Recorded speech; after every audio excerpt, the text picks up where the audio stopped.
Hello and welcome to episode 4 of Think Big Podcast. I'm your host, Alicia Cookson. If you haven't already subscribe to my channel. I do podcasts every week and they get released on Wednesday. I do have Twitter and Instagram for the podcast, and it's at Think Big Pod on Twitter and Think Big Podcast on Instagram. So today's episode, I kind of want to talk to you about sort of how I got started with this really, and what kind of like the inspiration for it was. So, and the other thing is I discovered last week how quiet I actually am on the podcast. And it was only until when I did a podcast with Ellie that I realised how timid and quiet I actually was. And I thought, do you know what, I've just got to go for it. Got to be more confident, got to be more loud, got to be more out there. Because when you're actually listening to it back, it is quite quiet. I've realised that. So I kind of like today I sort of sat down with my friend's dad, and I was saying like, what can I do? I'm not running out of ideas. I've got absolutely loads to talk about, but it's just kind of, I was sort of saying about sort of like finding my audience and kind of like what I want to talk about and how do I get, the people that I want to listen to my podcast to interact with my sort of social media accounts and sort of like build that bond between them and sort of create that engagement that I need and want. We kind of sat and discussed it for a little bit, and he said, why don't you just sort of sit down and talk about why you wanted to do it in the first place, and then they can kind of get your background and why you're doing it and all the things like that. And I thought, do you know what, that's a pretty good idea. Like, it's so like simple and basic, but sometimes that's the best. That's just what you need to sit down and sort of talk about. So I was inspired by sort of like two major women, which I don't know if you're already aware of them. Probably are if you're listening to this type of thing. But if you're not, it's Florence Given, and I hope I pronounce this right, and I'm sorry if I get it wrong. And if she ever listens, then I'll absolutely be blown away. But Chidera Egaru, I hope I said that right. And she released a book called What a Time to Be Alone. And that was sort of, I read that when I split up with when me and my ex split up. And it was kind of like an eye-opener, really. It made me sort of rethink about, kind of what I want and who I am. And, it is okay to be alone, because for so long I was just sort of, trapped in this idea of, no, I need someone to be able to sort of like, get about my day with, and, I need to be constantly texting someone all the time, and I felt like I couldn't be alone, I couldn't, be me without somebody else. And it's only until you step outside of that you kind of find your own sort of like inner strength, and you realise like how good you actually are. And that reading that book kind of like helped me realise that, and it was really, really inspirational for me. And Florence Given as well, started off doing, I'm not bragging about this, kind of a little bit of a flex. I didn't start following her from the very, very start, but sort of like before she did the petition about Netflix, the Netflix show with Debbie Ryan, I can't remember the name of it. I know that's a bit bad, sorry. And she ended up sort of like on an American sort of like news channel. I was following her sort of before that, all that kind of like blew up really. And she was really inspirational to me because she could sort of, sit there and make videos and record her life and talk about her experiences so openly. And, in doing so, by being really vulnerable, she turned it into something, what's the word I'm looking for?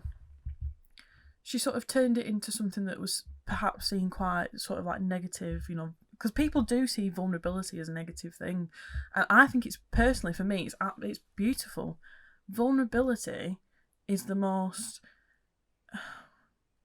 it's not tangible. You can't describe it, and that's what I'm trying to do in sort of like my artwork in uni, is sort of communicate that feeling of vulnerability and sort of like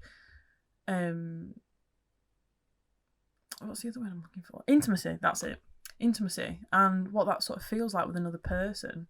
And what does it mean to have that sort of intimacy with yourself, and sort of that vulnerability, in yourself as a sort of like a person. But yeah, so Florence Given was doing these sort of like these videos, and sort of like Instagram posts, and she was doing her illustrations, and I just thought, oh my god, I want to be her.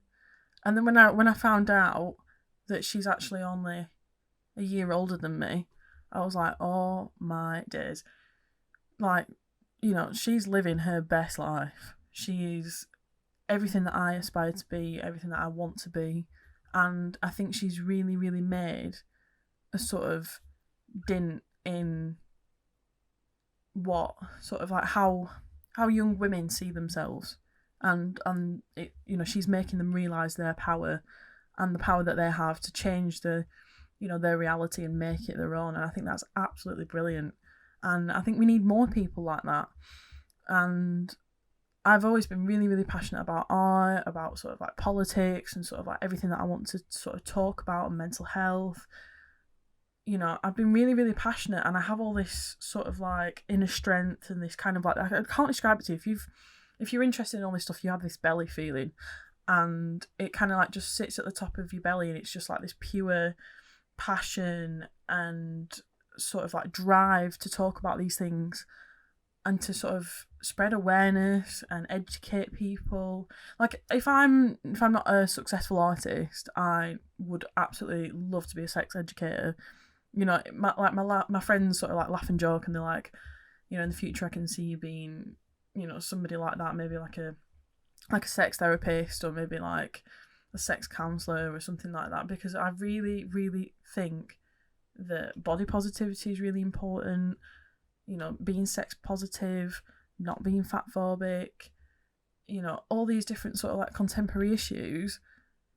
I think there needs to be more, what's the word I'm looking for? Like, sort of, not awareness, but I think people need to, that's it. I think people need to be brave enough to speak about what they're passionate about. And that's what I'm trying to do. It's not only them two sort of like people, but other sort of like experiences that I've had in my life have brought me to this point. And, I listened to another sort of podcast. It was called Feminists Don't Wear Pink. Excuse me. And they've also, I'm really bad. I should have read up on my knowledge, but I just wanted to do it, and I can't remember the author, but they wrote the book Feminists Don't Wear Pink. And I remember listening to one of the podcasts with Chidera Egaru in them, and I think it was about like a 45-minute podcast. I might be wrong. Please don't quote me on any of this. And I just remember listening to it and being absolutely infatuated with this sort of platform, because I know it sounds stupid, but I'd heard of podcasts, and I thought, oh yeah, that's what sort of like the older generation sort of listen to, about maybe like murder stories, or like serial killers, and the really history things, and they're really, really boring. And then obviously this podcast came along, and I was like, oh my god, this is everything that I'm interested in. Why haven't I heard of this earlier? And I don't think that they make podcasts anymore. It might have been a while since they made a few podcasts, but I listened to the one with Keira Knightley on as well, and I love that one. And that was kind of like the turning point. I was like, do you know what? I want to do my own. I want to make my own podcast. I want to have my own sort of like podcast series, and I'm still sort of like toying with the ways in which to sort of, produce it. And I do want to get on Spotify and things like that, but I thought just trial it on YouTube and just see what you come up with.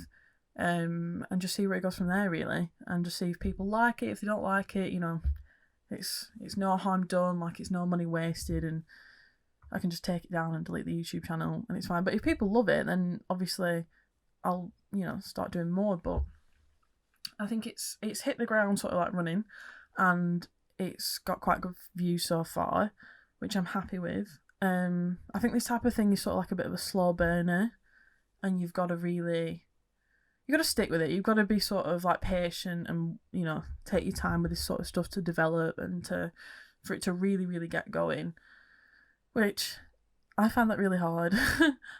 I'm not an impatient person, but I like quick results.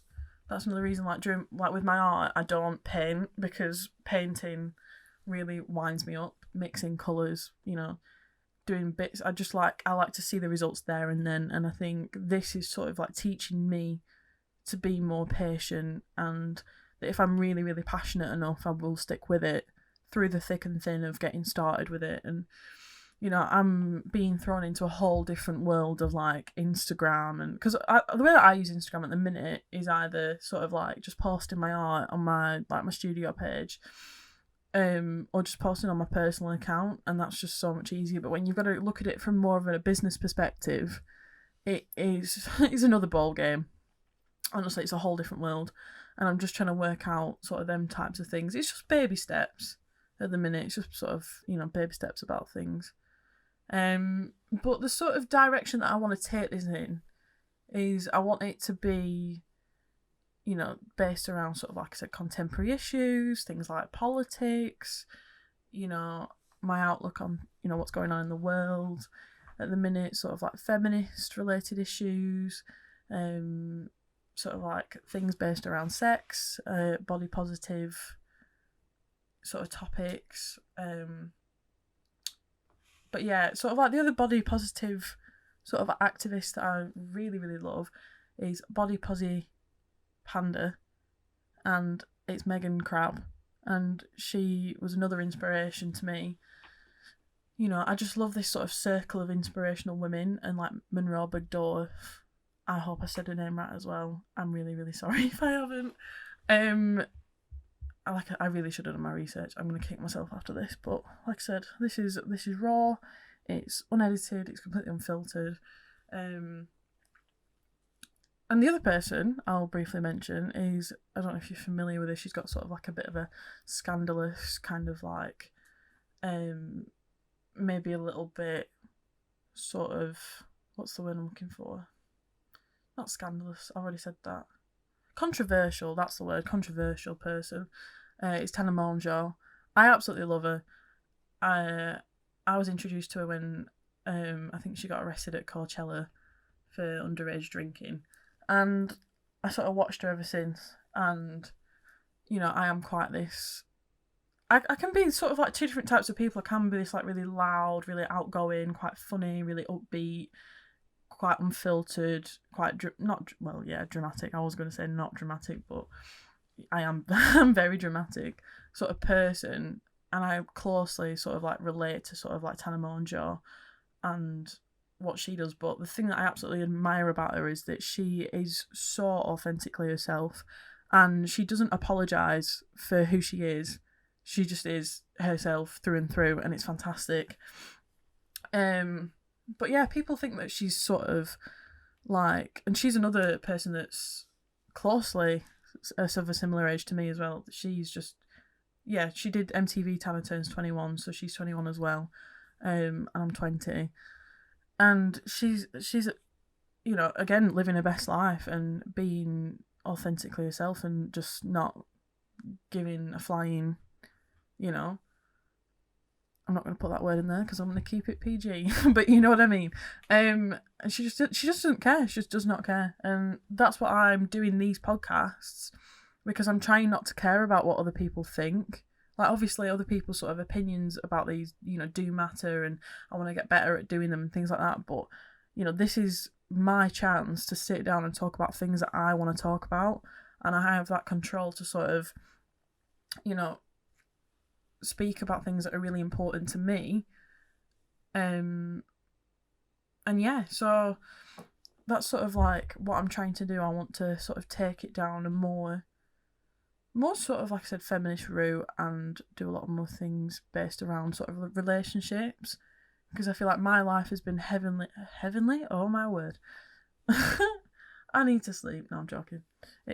I've talked about this in my other podcast. It's lockdown brain. I end up saying a word, or I always do that thing where you contract a word and you make it sort of like, if I was saying like, pass me the jacket, I'd say per jacket. I don't know why, but my brain does that. It's lockdown. And I forgot what I was saying.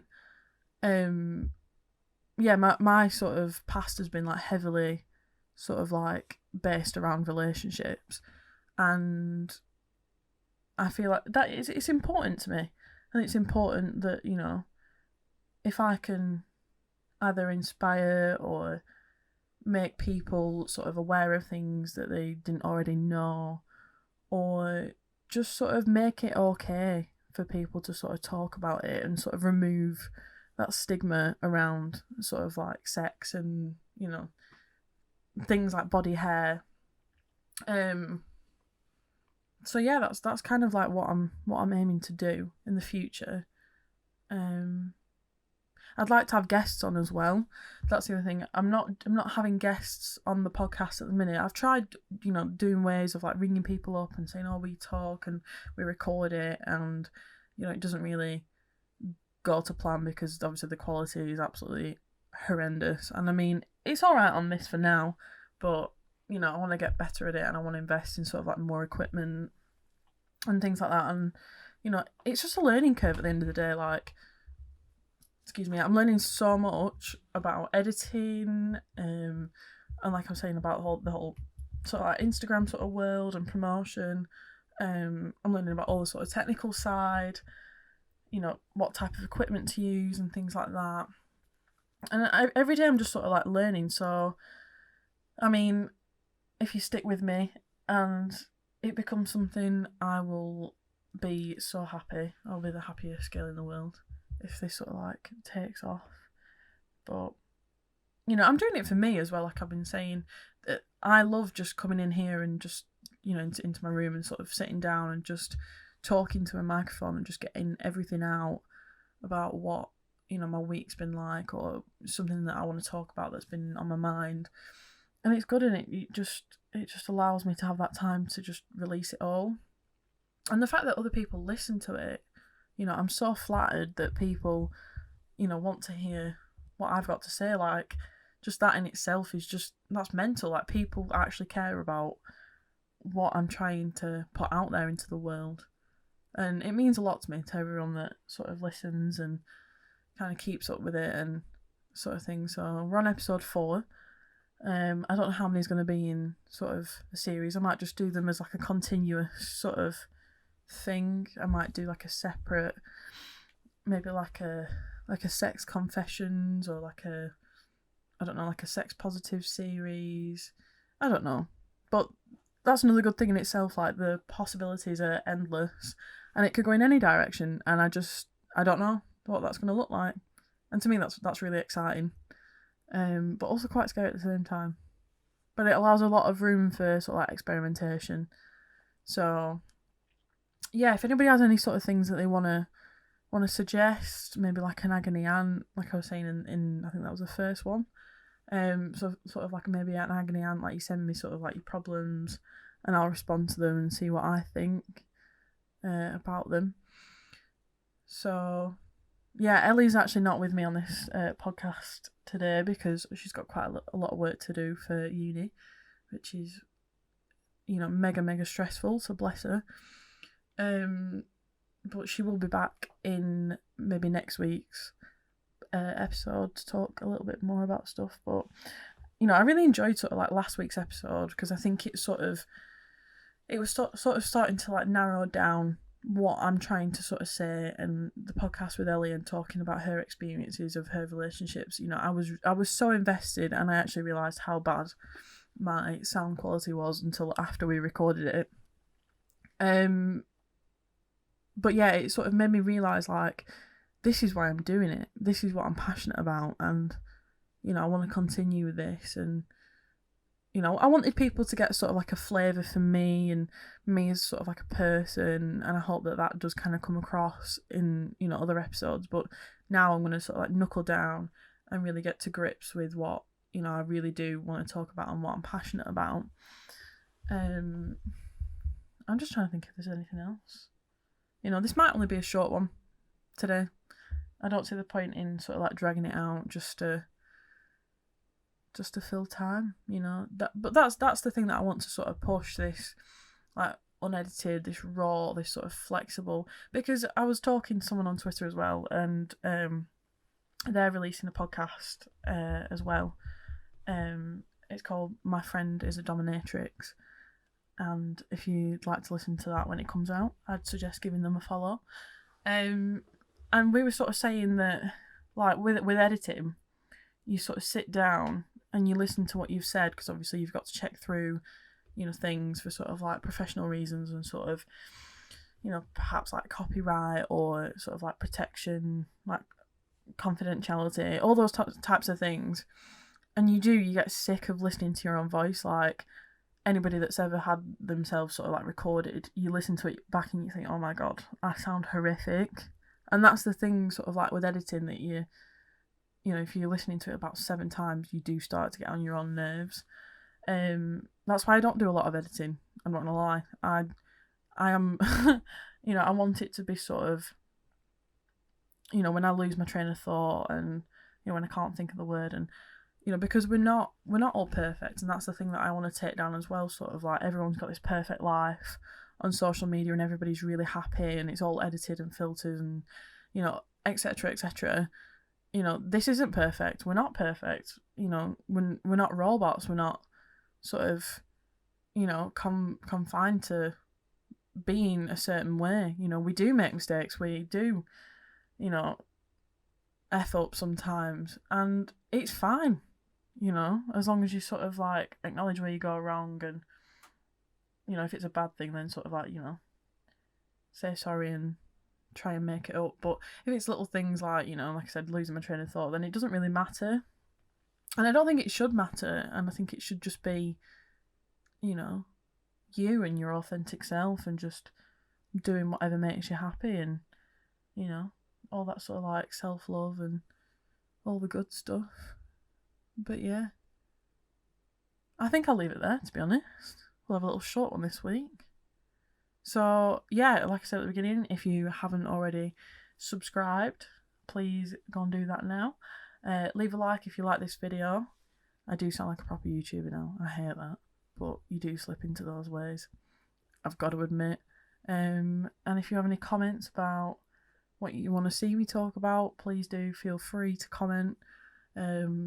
Only nice things. Anything that's horrible will be removed. And yeah, join me next week for episode 5.